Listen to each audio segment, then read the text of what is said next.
So hey guys, and here we are again at top of the Shrine of Two Moons. This is the location where I do guides, or at least I did the last guide for 5.4. So boomkins have changed, they have changed a lot.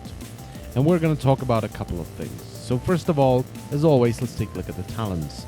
So right now, level 90 talents have been changed, so they no longer affect our DPS, and the only talents that affect our DPS straight up are the level 60 talents. You could argue that the level 15 talents affect our DPS as well, and in fact they do, because when you pick the right level 15 talent, you can be much more mobile, you can be a lot more versatile in a fight, you can get to a position where you can do DPS from much faster, which means you can start doing DPS much faster, and that will in turn increase your DPS. But today we want to talk about level 60 talents. So I chose Soul of the Forest over Incarnation, and I'm going to tell you why. So Soul of the Forest right now is the baseline talent. Okay, if you don't know what to pick Soul of the Forest, and when you know that you need Incarnation, pick Incarnation. And Force of Nature, unfortunately, is not that great right now. And it's understandable. It's not doing as much DPS as Incarnation or Soul of the Forest because it has the root effect. Okay, and when an ability has an additional effect, you can't expect it to do as much damage as other abilities that do not have an additional effect. So Soul of the Forest increases the damage bonus from Lunar and Solar Empowerment by an additional 15%. You get Lunar and Solar Empowerments when you cast Star Search in either Solar or Lunar Eclipse, and in Solar Eclipse you will get bonus damage to your next 3 Wraths, and in Lunar Eclipse you will get the damage bonus for your next 2 Starfires. This combined with Celestial Alignment can, it will give you some really nice burst, as you will see in a clip from a dungeon later on. Next, we have, all of these, and level 90s, Incarnation is the same by the way, level 90s have been changed. So Heart of the Wild no longer gives us a stat bonus, still very versatile. If there is a period where your raid is taking a shit ton of damage, take Heart of the Wild, blanket them with Rejuve, maybe pull out some hard-casted healing touches. Dream of Scenarios, this is what I picked. Once again, good baseline. Your Lunar and Solar Peaks also cause your Moonfire and Sunfire to heal an injured ally for 6k health.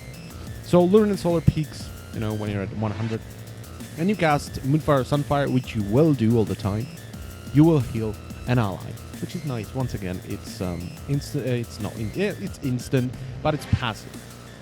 It's really good to pick up an easy build when you're learning something new. You don't want to start off with the complicated stuff. You want to start off with the easy stuff and then pile on the more complicated stuff. And Nature's Vigil had its damage increased component removed. So once again, you only do healing based on your damage. So if there is a period of time where the raid is taking damage and you're just bursting the boss, Nature's Vigil will probably be fine as well. So that's the talents. I can't talk about glyphs because on my server the glyphs are not available. We do not have the glyphs available. They are not in the auction. So next, stat priority. I am not quite sure about this one yet. I have not done enough testing to confirm or deny it. So the good old crit stacking until your head explodes is no longer as good as just stacking pure haste. Found out that with just pure crit gems in everything and a couple of haste gems, I was not able to get as good of a performance as with just fully stacked haste gems in everything. Okay, but this is not final, so don't re-gem yet. I've spent about 4,000 gold on gems trying to gem in different ways. The one thing I have not tried yet, because in the auction there are not enough mastery gems yet, I want to do half haste, half mastery, because you get bonus for mastery all the time now, so mastery is actually viable. So I want to try to kind of go hybrid between mastery and haste, so you get a lot of spell casts towards the peak of an eclipse, but they're also really strong because of your mastery. So that's that. Now we have fewer spells. Moonfire and Sunfire, they have been merged together. Hurricane is just Hurricane. We no longer have Astro Storm, and our filler spells Wrath, Starfire, and then we have Star Search and Starfall. They are on 3 charges and they share these charges. So you can either use 3 Starfalls, which you will never do in a single target fight. You are not gonna use Starfall any single target fight anymore.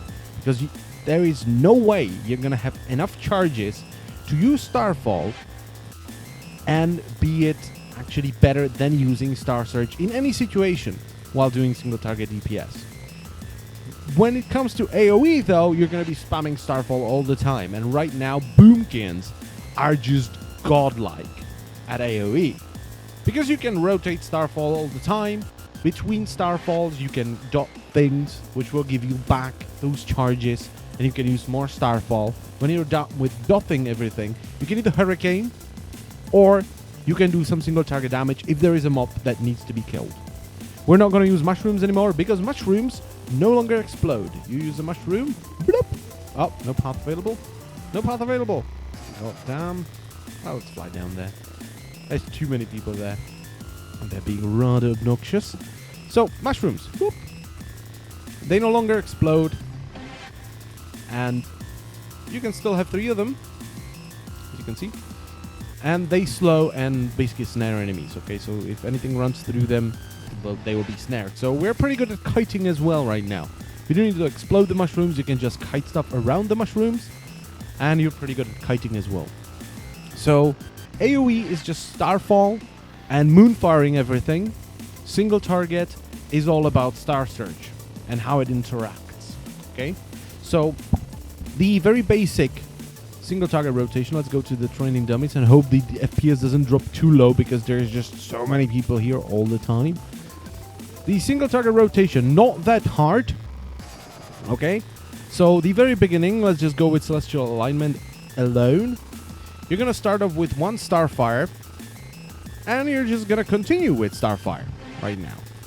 Once you hit the peak, which will be right around now, you're gonna use Celestial Alignment, and you're gonna put up both your dots, tell me when it's broken, and then you're just gonna rotate 1 Star Surge, 2 Starfires. Okay? 1 Star Surge, 2 Starfires, another Star Surge, 2 more Starfires. Alright? That's pretty much your burst rotation at the beginning. That's your opener. You can do it slightly differently to get a lot more out of it, but it kind of relies on you getting more charges for your Star Surge from your Moonfire and Sunfire. Let's just take a look at what is broken right here. It's supposed to be Moonfire. Moonfire, target, debuff. And I don't know why it's not working. Well, doesn't matter. Now, the second way of doing things, I'll just pretend Celestial Alignment is up. If you precast Starfire, you get 1 Star Surge off, then another Starfire, then another Starfire, and then another Starfire. As soon as you hit that, Celestial Alignment, dots, and you go once again, Star Surge, Starfire, Starfire. And here's the thing though, normally you can get 3 Starfires during the timer of Celestial Alignment. If you use this 1 Star Surge before, and you don't get any procs, you're only gonna have 2 Star Surges. So you're gonna lose a lot of DPS, so it's kind of proc dependent. Okay, are you gonna get lucky or not? Now, Boomkins right now generally on single target DPS, we're doing around somewhere between 10 and 13k DPS, which is not that great, unfortunately. Warlocks are doing somewhere around 20k, mages are somewhere under 20k. We are somewhere around the 10, maybe 12k mark. That needs to be, of course, tuned because, you know, as more and more people play, more and more people will just push feedback onto Blizzard and they will tweak with things. But right now, you know, there are some things like combustion for fire mages is utterly broken. Fire mages are doing insane damage because combustion is just not calculating properly and it's doing insane amounts of damage. So, yeah, that's the idea. So, excuse me, coughing, not very professional. So, that was the single target. Once again, precast Starfire because it does more damage than Wrath. You can go 1 Star Surge, 2 Starfires, and then the 3rd Starfire, then you pop cooldowns, and then you do dots, and you do Starfires. The rotation of Star Surge, Starfire, over and over and over again, until you run out of Celestial Alignment. You will go back, and you will start doing the solar part. Now, without cooldowns, it's actually quite simple, just the sort of filler rotation you're gonna get, okay? So let's get back to 0. There we go. Let's wait for our Star Search to recover. And here is the very simple rotation. That's pretty good. So Starfire, Star Search, then 2 Starfires. 1 and 2, another Star Search, Starfire, Starfire, and boop, Moonfire, and we're going back. Now, the idea behind this is you want to get as many empowered spells around your peaks as possible. So right now, what I would want to do is I would want to cast Star Search so I can get 1 Wrath, 2 Wraths off, then I can get Sunfire off, and the 3rd Wrath around my solar peak. Now, it's not worth it to cast empowered spells when you're at lower than 20% of your Eclipse bonus. Okay? As you're going from 0 to 100, of course, the Eclipse bonus increases. As you're moving towards the peak, you're doing more and more damage. So you want to get as many powerful spells towards the peak as possible. So right now, it's kind of worthless to start off with Star Search. Because when I start off with Star Search, it's not going to get a lot of damage off.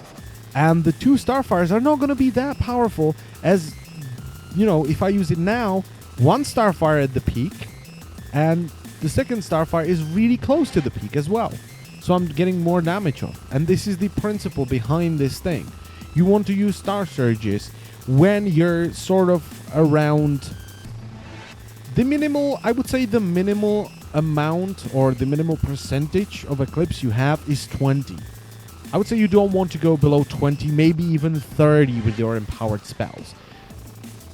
But also, there is the possibility of you capping charges. As you can see, I have 3 charges now. You can get charges back from Moonfire and Sunfire ticks and crits. We can now get it from ticks as well, which is quite nice. So, if you're at 0 or somewhere at 10 and you get your 3rd charge, you want to use it because you don't want to cap. If you have 3 charges and you get another charge, it's wasted. So, try to cast Star Surges and get as many empowered spells towards the peaks as possible. But if you're capped, you want to use it anyway. Okay, you don't want to use Starfall. You just want to use the Star Search and buff your 2 spells. Now, there is one thing you need to be really careful about. Let's use Astral Communion. Because what can happen is this, right? You use Star Search here. Now, it gave me, as you can see at the top right, Lunar Empowerment. So I now, if I want to use that, I need to use Starfire, which is not buffed. I currently have 0% damage bonus towards my lunar spells. And that goes for solar as well. So if I cast Star Search here, I will get bonuses to Wrath, but I'm in Lunar Eclipse. So once again, I'm not getting the Eclipse bonus for Wrath. So be really careful as to when you're casting Star Search, because this can screw you up really hard. And you will end up either casting non-boosted spells because you fucked up, or you cast boosted spells but with 0 Eclipse bonus. And this will screw up your DPS really hard. So this is the general idea. I will keep doing what I can to bring you a proper full-on guide with just like, yeah, this is how it's done and this is how we do the most DPS. But this is the first thing I'm gonna release that's gonna point you, or it's supposed to point you towards the right direction and tell you, look, this is what you might want to get into your head. This is something that might be relevant once we actually theory craft the shit out of it. So right now what I'll do is I will show you one boss fight from a dungeon to kind of show you what it looks like when you do this properly, okay? So anyway, thank you all for watching. I hope this is helpful. If it was helpful, give me a like. It helps me a lot. I don't ask for likes a lot, but on my guides, I do ask for likes because I want to know if people found it helpful. So that's it for this video. Here is the next clip and I will see you next time. Bye-bye. So let's do this. Let us do this. We can survive this. And one more, and we're gonna poop CA and bloop. And then we're gonna bash him in the face a little bit. Boop, boop, boop, and boop, boop, and boop. There we go, he dead. We did sort of 33k-ish DPS, which is not that bad. It's not that bad. Our tank is still AFK, so let's just do that. Pop rejuve and just pull everything. We have enough health. We have enough deeps. Pull this.